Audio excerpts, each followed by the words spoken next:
গত মঙ্গলবার দুবাইতে প্রচুর বৃষ্টিপাত এবং ঝড় তুফান হয়েছে। এই বৃষ্টিপাত এবং ঝড় তুফান যেটা হয়েছে সেটা দুবাইবাসী বিগত ৭৫ বছরও কখনো দেখে নাই। তো এই ঝড় তুফান এবং বৃষ্টিপাত কেন হয়েছে, এর মূল কারণ কি, এ নিয়ে মানুষের মধ্যে নানান ধরনের জল্পনা কল্পনা বা নানান ধরনের চিন্তা ভাবনা ছিল।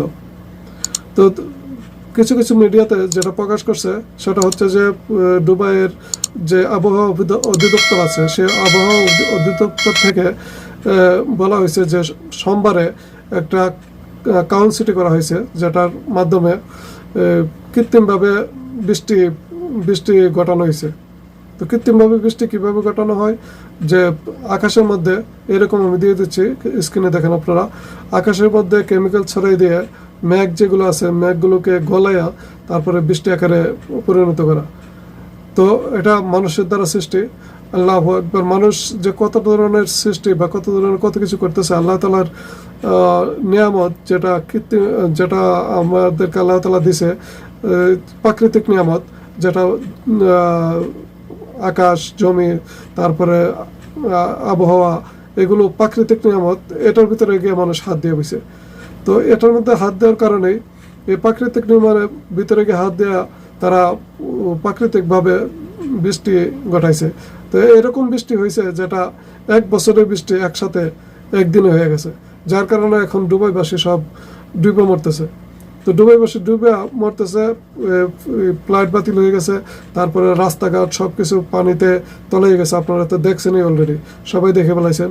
তো আমিও এই ভিডিওটা নিয়ে একটু গবেষণা কেন করতেছি, যে আল্লাহ তালার দেওয়া নিয়ামত যদি আমরা আমাদের হাতে নিয়ে যাই, আর আমরা যদি নিজেদের আল্লাহ তালার নিয়ামতকে নিজেদের মতো করে করতে চাই, তাহলে যে কত বড় একটা দুর্ঘটনা ঘটে সেটা আপনারা দেখতে পারতেছেন বা বিভিন্ন ভিডিওতে দেখতে পারতেছেন। যে আল্লাহ তালার নিয়ামত আমাদেরকে দিয়েছে, আর ওই নিয়ামত থেকে আমরা এখন কৃত্রিমভাবে বৃষ্টিপাত ঘটাইছি। আমি ভিডিওতে দিয়ে দিচ্ছি, দেখেন, এই মহিলা আবহাওয়া অধিদপ্তরের একজন কর্মী। তো বৃষ্টিপাত যখন প্রচুর পরিমাণে হয়ে গেছে, বৃষ্টিপাত যখন রাস্তাঘাট সব কিছু বন্ধ হয়ে গেল, বিমানবন্দর বন্ধ হয়ে গেল, সব কিছু যখন বন্ধ হয়ে গেছে, তখন সরকারের উপর একটা চাপ অলরেডি এসে গেছে। তো চাপ যখন এসে গেছে, আবহাওয়া অধিদপ্তরের উপর চাপ যখন এসে গেছে, তখন আবহাওয়া অধিদপ্তর থেকে বলতেছিল যে এটা ক্রাউন সিটি করা হয় নাই বা কৃত্রিমভাবে বৃষ্টিপাত ঘটানো হয় নাই, এটা মূলত এটা হচ্ছে এপ্রিল মাস ঋতু পরিবর্তনের মৌসুম।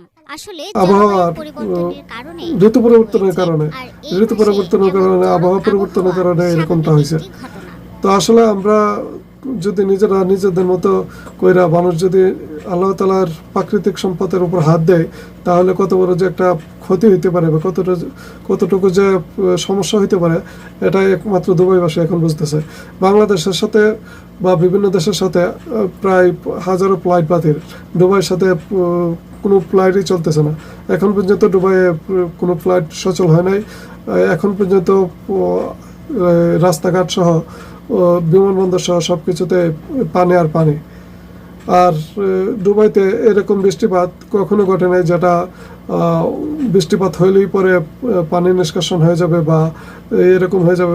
বিশেষ করে সৌদি আরব, দুবাই, এগুলোতে আরব গাল্ফ যেগুলো আছে, এগুলোতে বৃষ্টি শীতকালে একবার হয় বা বছরে একবার হয়, আমরা যেটা দেখেছি। কিন্তু এখন বর্তমানে সৌদি আরবে দেখলাম যে এই সিজনে বৃষ্টি হচ্ছে। তো দুবাইতেও হচ্ছে যেটা দুবাইতে অতিরিক্ত হয়ে গেছে, যেটা মানে বলার মতো না। অতিরিক্ত বা অসীম একটা বৃষ্টিপাত হয়েছে। তবে এটা মূলত ওরা নিজেরা ঘটাইছে বলে বিভিন্ন গণমাধ্যমে প্রকাশ করছে। তো আমি আপনাদের কাছে এই জিনিসটাই প্রকাশ করলাম যে আল্লাহ তালার নিয়ামত বা আল্লাহ তালার দেওয়া জিনিস যখন আমরা নিজেরা দেই বা নিজেরা করি, তখন সেটা কতটা বড় মানুষের জন্য মঙ্গল না হয়, সেটা মানুষের জন্য কত বড় ভয়াবহ হতে পারে, এটাই আমি আপনাদের সাথে আজকে শেয়ার করলাম। ধন্যবাদ সবাইকে, ভালো থাকবেন, আল্লাহ হাফেজ।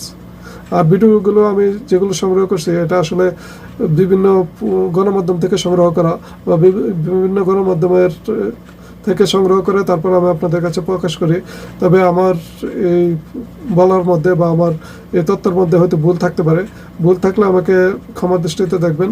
ধন্যবাদ সবাইকে, ভালো থাকবেন, আল্লাহ হাফেজ।